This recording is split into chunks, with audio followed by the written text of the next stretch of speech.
Şu karşı yaylada göç katar katar, bir güzel sevdası serimde tüter.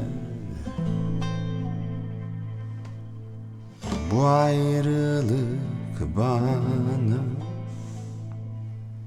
ölümden beter. Geçti dost kervan, eyleme beni,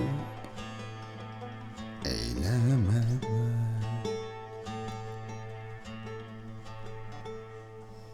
Bu ayrılık bana ölümden beter. Geçti dost kervan, eyleme beni, eyleme beni.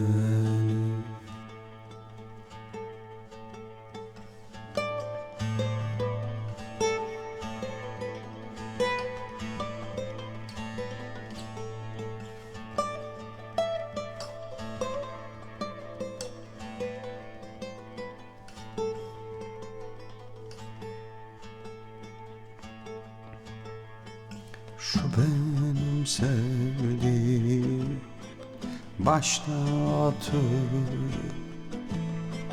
bir güzelin derdi beni bitirir. Bu ayrılık bize zulüm getirir. Geçti dost kervan, eyleme beni, eyleme beni. Bu ayrılık bize zulüm getirir. Geçti dost kervan, eyleme beni, eyleme beni.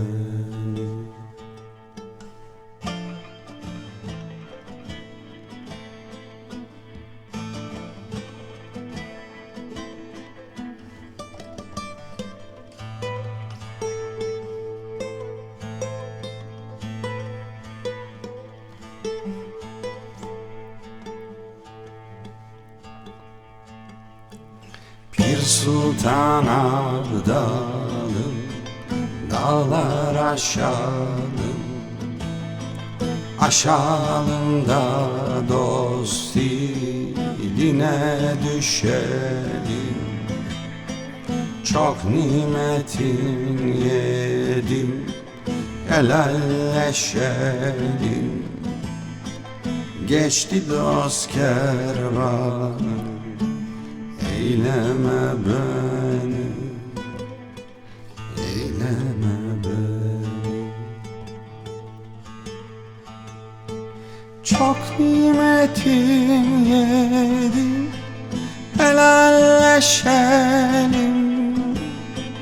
Geçti dost kervanı, eyleme beni, eyleme beni.